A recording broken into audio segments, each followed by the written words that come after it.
Halo semuanya, pada video kali ini kita akan belajar mengenai salah satu algoritma pengurutan yang disebut sebagai insertion sort atau pengurutan dengan metode penyisipan. Oke, kita langsung aja lihat ya.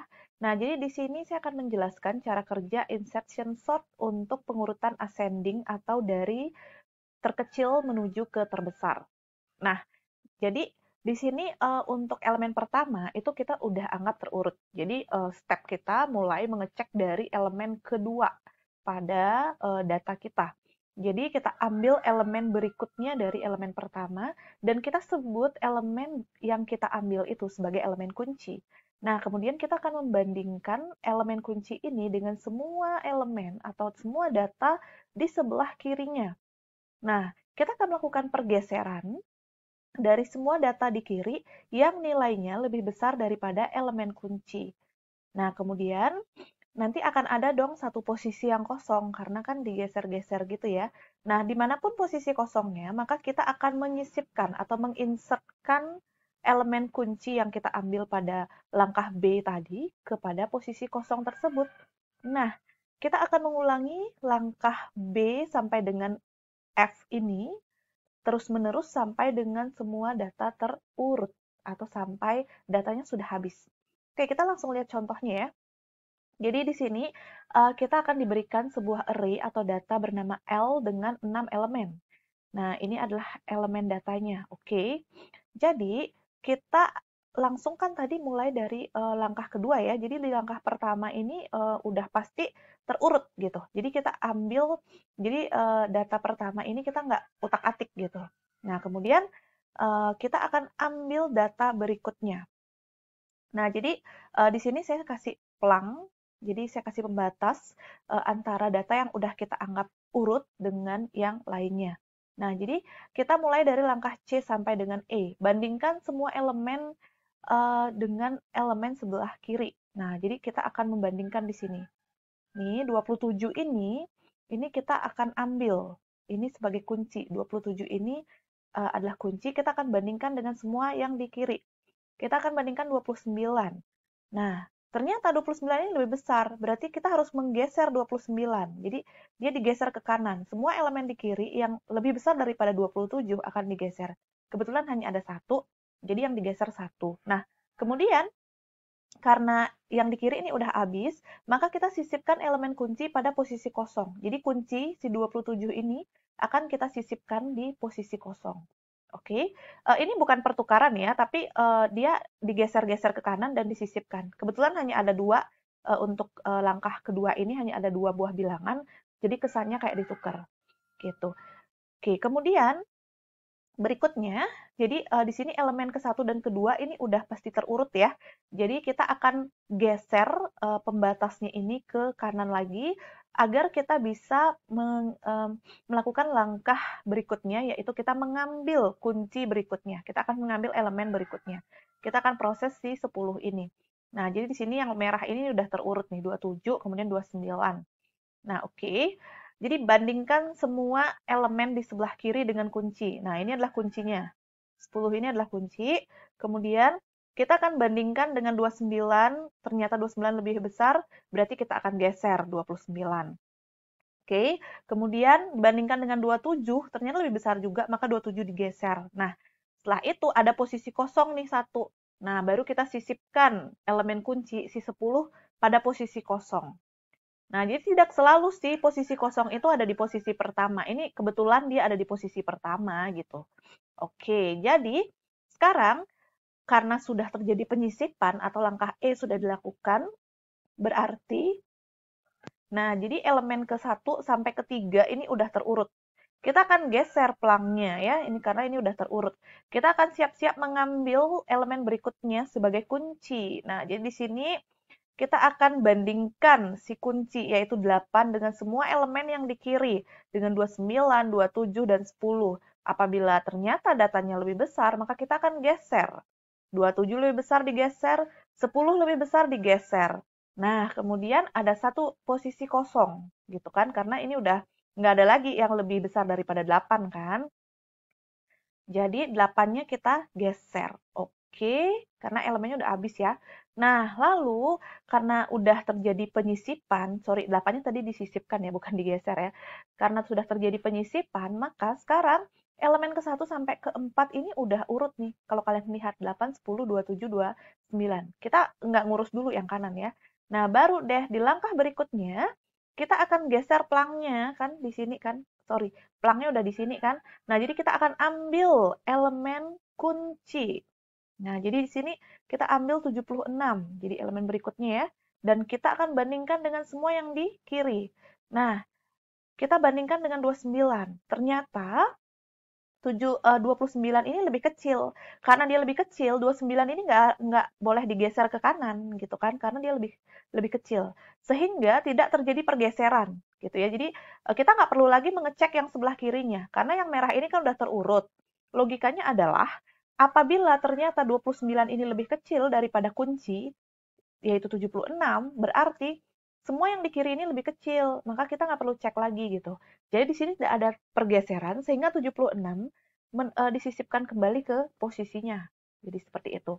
Jadi dia ditaruh kembali ke posisinya gitu setelah tadi diambil. Nah, berarti sekarang kita geser pelangnya, karena 1 dan 5 sudah terurut. Nah, kemudian sekarang kita akan cek elemen berikutnya, yaitu 21.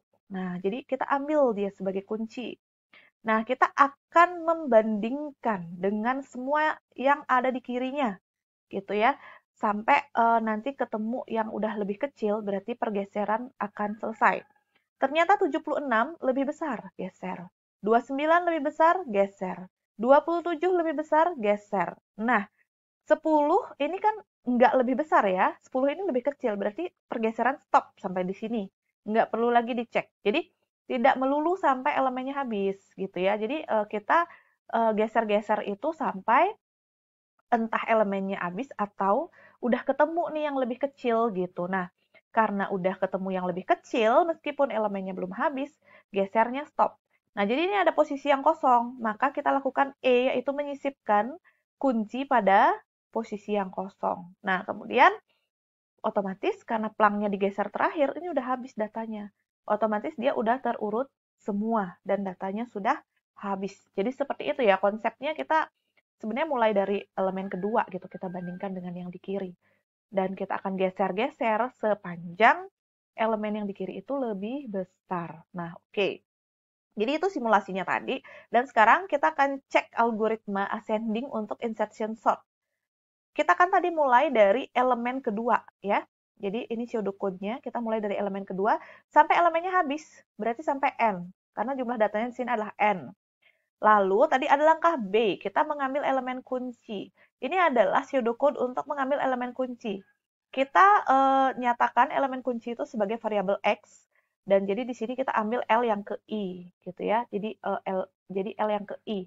Jadi pada mulai dari posisi yang kedua kan tadi elemen kuncinya sampai posisi terakhir gitu. Nah, kemudian nantinya kita kan akan membandingkan satu persatu dengan yang di kiri. Nah, kita membutuhkan sebuah flag. Jadi kita membutuhkan sebuah flag yang menyatakan kapan sih perbandingan itu akan selesai. Jadi sini saya punya flag namanya stop. Jadi stop itu saya beri nilai false dulu karena kita kan belum melakukan perbandingan, jadi perbandingannya tentu saja belum selesai. Jadi pertama false, nanti kalau udah selesai dia akan berisi, kita ubah jadi stop gitu. Nah, jadi kemudian di sini kita akan membandingkan dengan yang sebelah kiri. Nah, kalau yang kunci adalah I, maka sebelah kirinya adalah I-1. Nah, jadi ini adalah elemen yang di sebelah kiri. J ini menyimpan elemen yang di kiri, di kiri, di kiri, yang nanti akan kita bandingkan dan kita geser kalau ternyata dia lebih besar gitu ya. Nah, kemudian untuk melakukan perbandingannya sendiri, kita melakukan secara berulang. Kan kita ambil satu persatu ya. Tadi kan kita di simulasi itu bandingkan ke kiri lagi, ternyata lebih besar, geser. Bandingkan lagi ke kiri, lebih besar, geser. Nah, ini adalah perulangannya. Jadi perulangan itu terjadi selama datanya belum habis. Data belum habis itu kan J lebih besar sama dengan 1. Ini artinya selama data belum habis dan belum berhenti. Stopnya masih false. Stop masih false itu adalah apabila ternyata datanya masih lebih besar dan lebih besar. Oke, jadi apa yang kita lakukan? Kita akan membandingkan apakah L yang ke J. L yang ke J ini kan menyimpan elemen yang di kiri. Apakah elemen yang di kiri lebih besar daripada kunci? Kalau lebih besar daripada kunci, maka kita geser. Geser itu berarti menempatkan L pada indeks ke J di kanannya. Nah, kanan itu berarti J plus 1. Jadi gini ya, kalau misalnya elemen ke J itu adalah elemen keempat, maka kalau kita geser kanan, awalnya dia di posisi keempat, kan dia harus sekarang setelah digeser harus berada di posisi kelima. Berarti di sini tinggal L ke J plus 1. Jadi yang di kanannya itu sama dengan L yang ke J. Jadi seperti itu. Setelah kita geser, kita akan siap-siap membandingkan dengan yang di sebelah kiri lagi. Jadi J-nya kita kirikan lagi. Jadi kita kurangi dengan 1 gitu ya. Jadi ini yang ngambil satu per satu gitu ya. Tapi kalau ternyata tidak lebih besar gimana? Ya udah berarti kan berhenti, stop. Artinya kan dia udah lebih kecil dong gitu kan. Berarti nggak usah digeser-geser lagi gitu. Udah lebih kecil atau sama dengan, berarti dia nggak akan digeser lagi. Sehingga di sini stop sama dengan true. Nah, kemudian and if gitu kan. Nah, kemudian and while ini mengakhiri perulangannya gitu kan ya. Jadi if-nya tuh dibagi jadi dua ya. Kalau ternyata lebih besar, geser aja terus. Tapi kemudian ketemu yang lebih kecil atau sama dengan, berarti udah nggak usah mengecek lagi, hentikan pergeseran. Sama seperti ini kondisi else tuh kayak gini nih. Ketika 21 ketemu angka 10, kan udah ternyata 10 itu tidak lebih besar daripada 21. Maka disinilah posisi stop sama dengan false gitu. Jadi stop sama dengan false itu di sini gitu. Kemudian nanti ada langkah E. Langkah E itu dia akan menyisipkan pada posisi kosong. Posisi kosong itu dinyatakan dengan L yang ke J plus 1. Kenapa? Karena tentu saja L yang ke J itu adalah either data udah habis atau dia adalah data yang ternyata tidak lebih besar atau data yang menyebabkan kondisi stop gitu ya.